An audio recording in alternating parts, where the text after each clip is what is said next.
What does it feel like to be the most broken ship in the game? Welcome aboard the deck of the Småland. Here's Ripper. In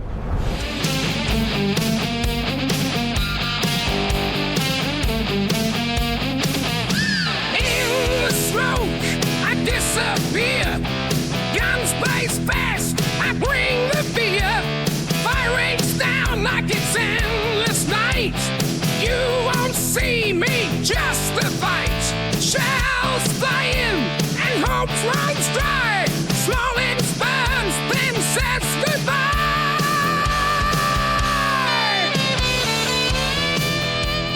Hey team, this is Ripper. Everybody, guys are doing fantastic today. You had the fun video with the couple of matches with the Tier 10, yes, most broken ship in the game of the Småland Tier 10 premium ship that was available. Now it's gone, and hopefully one day, you never know, they may bring it back. But as always, before we begin, let me know if you like what we're doing here today. If you see value in what you're doing, you get something out of it, smash those buttons down below, leave a comment. Thanks for stopping by, and as always, appreciate your support and hope you enjoy the show. So Tier 10, I had to bring this back out. I haven't played it in a while. I've been playing all these other ships and everything, but I wanted to bring back the Tier 10 Småland and see how it's doing today in both randoms and Unbreakable Line, and then see if it is still holding up as the king of destroyers. And I have to say, my gosh, TLDR, yeah, this is still one of the most broken ships in the game. Very, very powerful, and even if it doesn't have smoke, it still can hold its own. And man, I mean, I'm even taking on like Barbianos. It's pretty crazy. HE's 1.3 second reload, full gun build here. Not even worry about concealment, and torpedoes standard, and heal radar 7.5 kilometers, and of course we got the engine boost. This does plus 30%, which is pretty interesting right there. But let's take a look. How do we utilize this? And the current mode right now is Unbreakable Line. Honestly, guys, I'm telling you, I've tried to play randoms. I'm telling you, lately, it's just been a bore. We'll show you the video in a randoms match with Småland, and I just can't get any good games with it because it's just not as enjoyable or fun. People aren't pushing, or you're sitting there, you're kind of going like, what is my team doing? At least in Unbreakable Line, my team is somewhat understanding the game, which you play the caps, you play the objective, and then somewhere along the line, you kill a ship or two here along the way. But the goal is also not to kill yourself as well. I mean, you're supposed to do that as well as in randoms, but people keep dying in randoms all the time. Here we go. Taking out the Shimakaze. Again, this is one of the most broken things of the ship, is it can hold a cap by itself. It literally can just go in, hold the line, and just survive. I mean, the heals, the engine boost, radar, you can't really, as a destroyer, you can't really take the Småland head on. I mean, you're going to pay the price, I'm telling you. And even then, here's another problem. As a battleship and a cruiser player, you are going to get melted to death. Because of this 1.4 second to 1.3 second reload, you start fires like a champ. You have an incredible amount of DPM. Again, one of the highest DPMs in the game, just second to the Marceau. And even then, I have to argue, like, sometimes the Marceau may have to, take a seat to the Småland, because Småland has heals, and you can dish out so much firepower and hate. It is a very comparable. I mean, Marceau is, highest DPM in the game, but however, it's just how you use it, really, and how do you employ that weapon system is pretty dang. I still think the Småland holds a candle on its own because of the radar, the heals, engine boost, everything. It's got everything you want in a destroyer, short of smoke, really. I mean, the USS Black has everything you'd like to. Unfortunately, I think the Småland can just deal a lot more punishment and everything, and it's tier 10 as opposed to tier 9. I would say the other one would be Gdansk. Gdansk doesn't have any heals, and the back turret is a single-barrel turret, so if they gave Gdansk maybe like a 4-barrel Mogador kind of turret system, maybe it could hold a candle and take the cake. I think that's why they nerfed it like that, because otherwise, literally, Småland and Gdansk literally would be the kings of destroyers, in my personal opinion. They kind of, nerfed the concealment and the radar of the Gdansk, but whatever. There, we take out the battleship Azuma right there, and now we just back up, and although Shimakaze got a fire on us, so what? We got to heal. And here, even worse is if you give me take damage off of Småland, the adrenaline rush kicks in and makes it even more deadly. It's almost like you're really poking the eye of the tiger here, and you're just making it even more angrier or more mad or whatever. And this thing is it just gets stronger and stronger and stronger as the battle progresses because of that reason.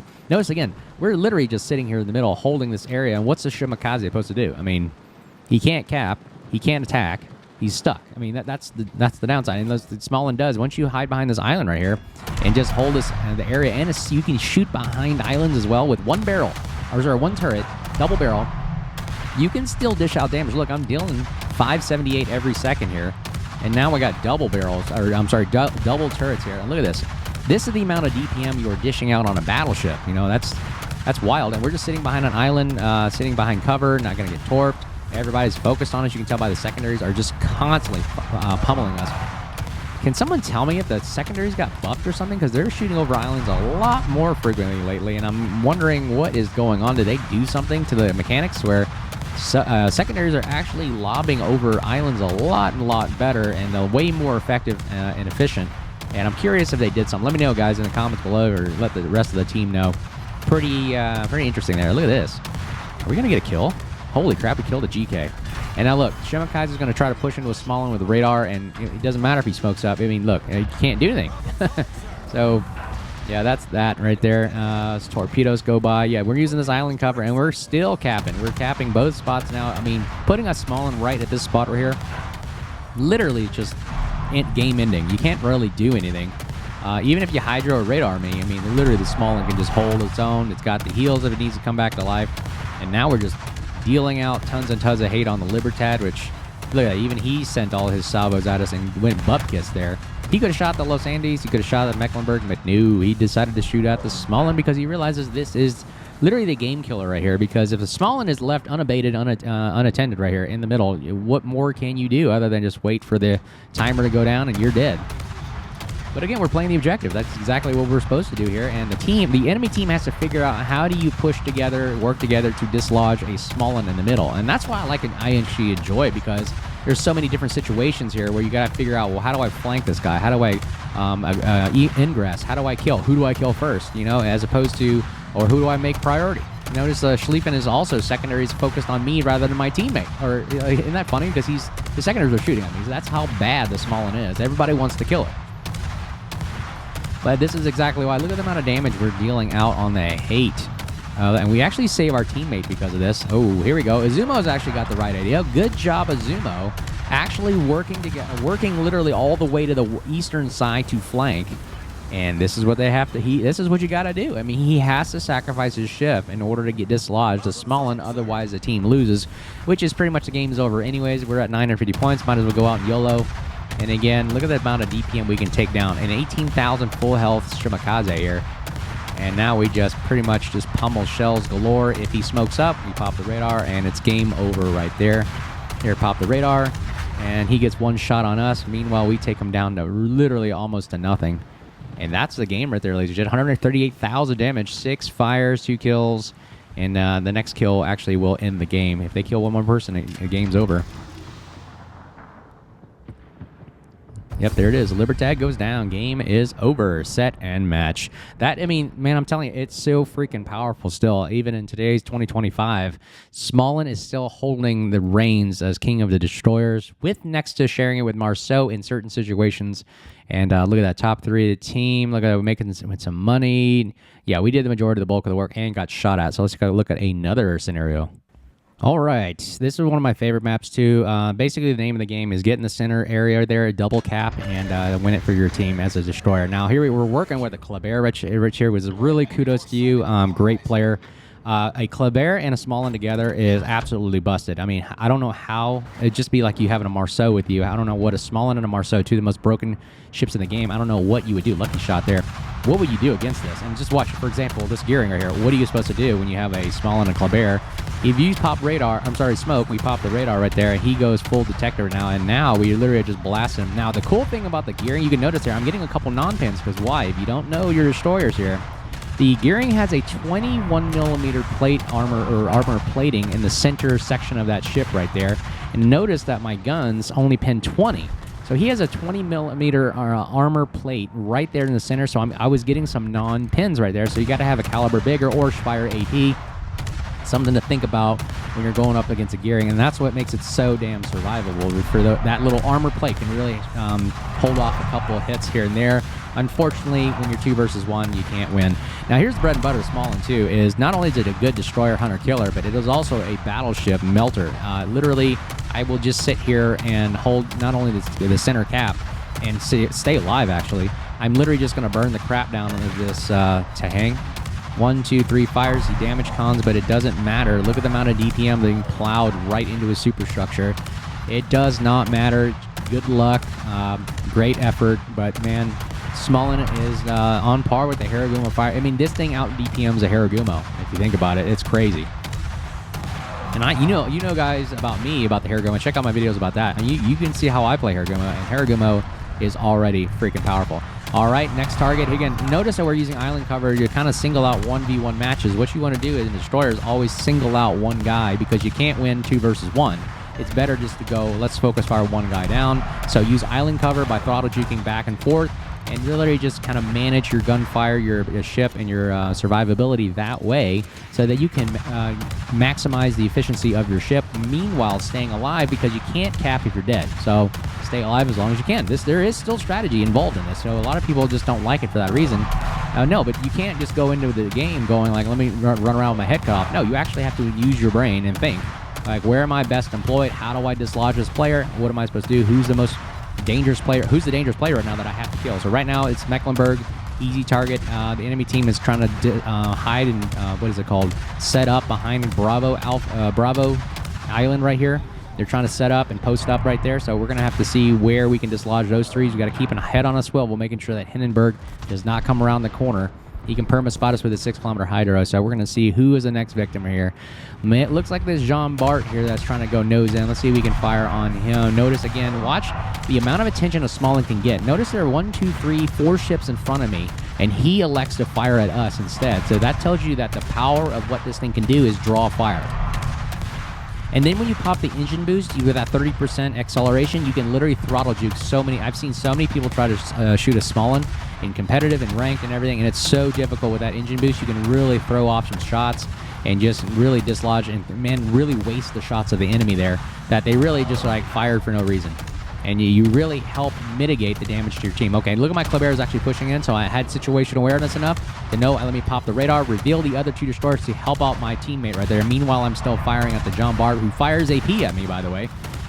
And it totally overpins me, so that didn't really do anything. I'll pop the engine boost in a minute here. While I'm watching that battleship, the Tahang on my right. I don't think he has the amount of weaponry to kill me that much, and Jean Bart fires a shot. Ooh, that takes a lot of damage off me. Notice he is firing at me rather than anybody else, so that's a good thing. He fires another salvo. I'm using engine boost to accelerate out of the area. He still gets a hit, nicks my steering there, and now he's out. He's burning to death right now. Then we'll switch targets to Hang. Now again, you keep trying to take health off the Småland. The adrenaline rush just makes it even stronger. Jean Bart goes down.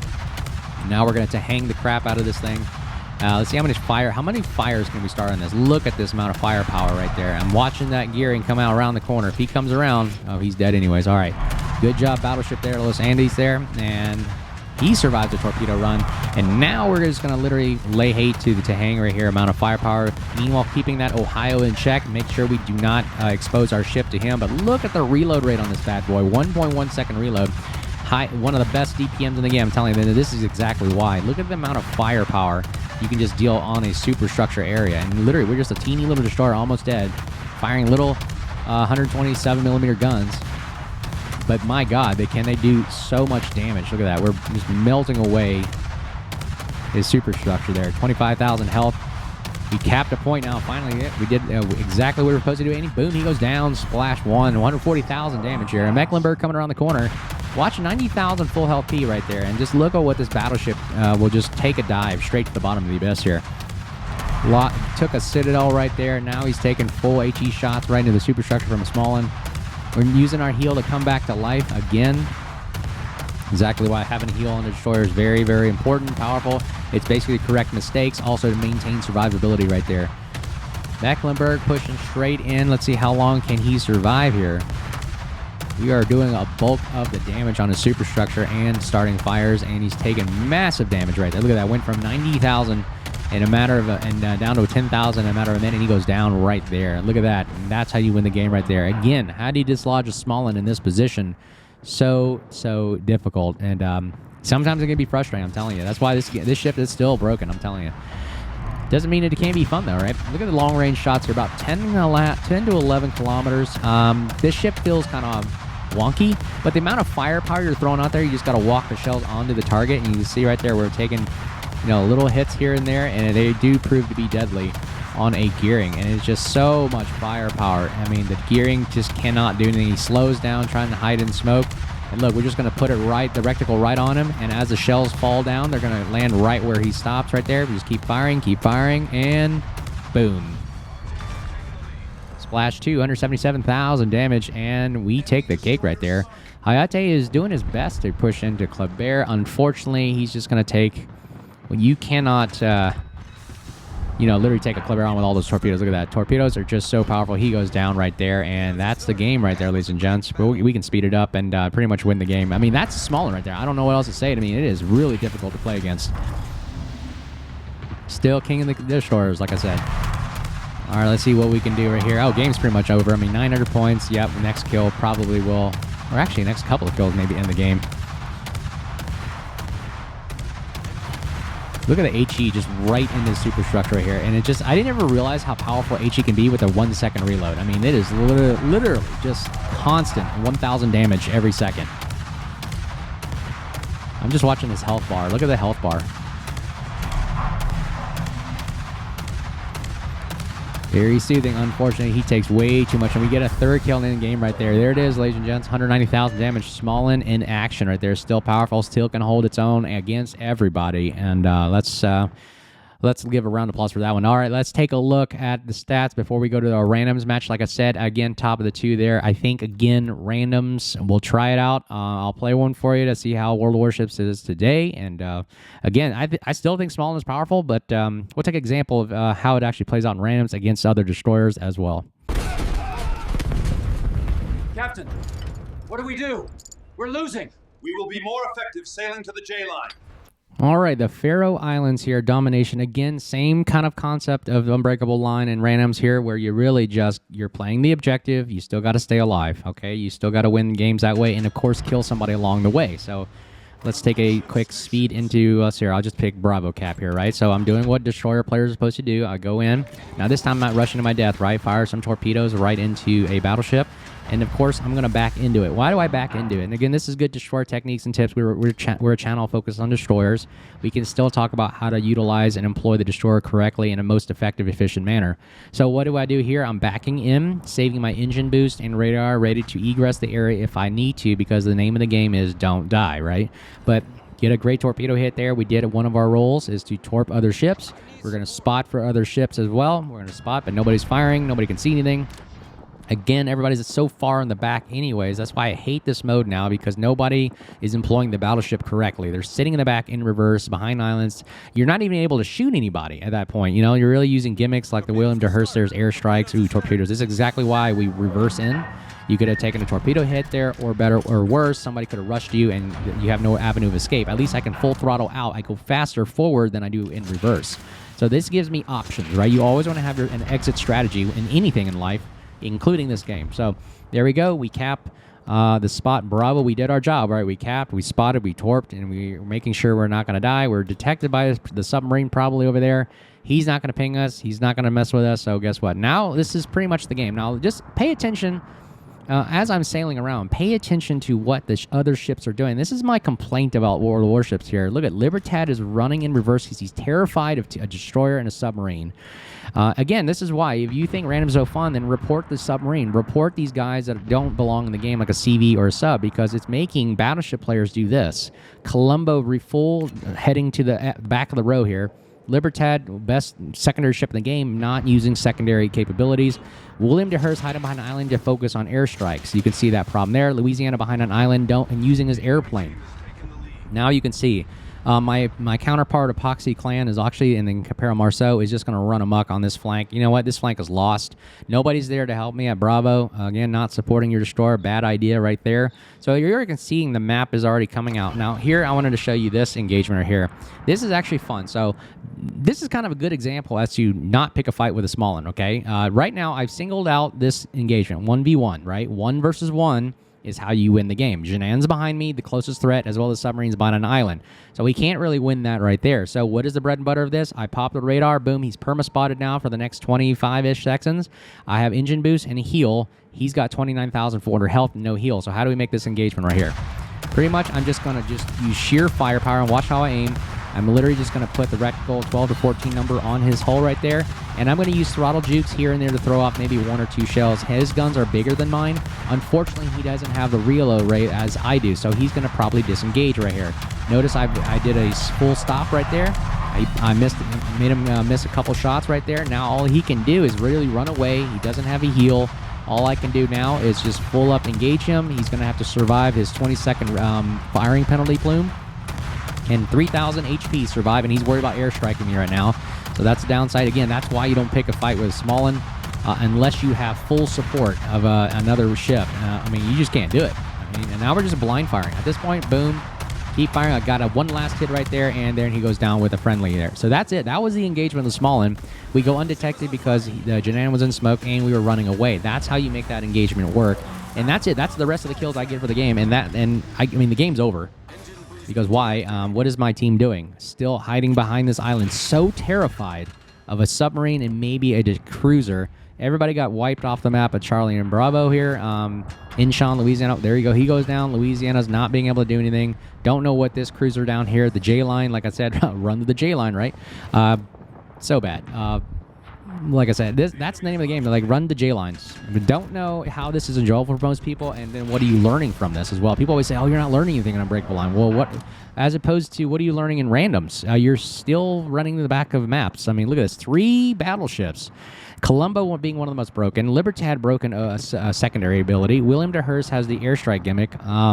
At least this Libertad is actually having fun. He's actually pushing forward ahead of his team and using his secondary ability. So that, I guess he's doing with that what he's supposed to do right there. And pretty much I can't do anything because even if I rush into Alpha, they're there lodged, the game's already over anyways. I'm pretty much one of the last destroyers live, and I could have killed that Libertad with the torpedoes as well. But that, I mean, Småland right there, that was a good example of 1v1 versus destroyer. Still one of the best destroyer hunter killers out there. And how did we do? Yeah, I did nothing. I'm top 2 of the team. Yeah, see, like I said, it's just the way battleships are playing these days. Cruisers hide them behind. It's just the gimmicks and everything I think that's going on. But enough ranting about that. I still like Unbreakable Line, honestly. I think there's more engaging, more fun. I've had more ships closer to me, and I learn more in that. As opposed to randoms is trying to be competitive. But if you want to play competitive, play ranked. Play ranked. You'll have so much fun there. And, of course, you got clan battles as well. Build will be at the end of the video. I hope you enjoyed the video today. Let me know. Like, subscribe, button below. Appreciate all the supporters of the channel. If you see me out there, make sure you say hello. And until next time, I'll talk to you soon. Stay safe. Cheers.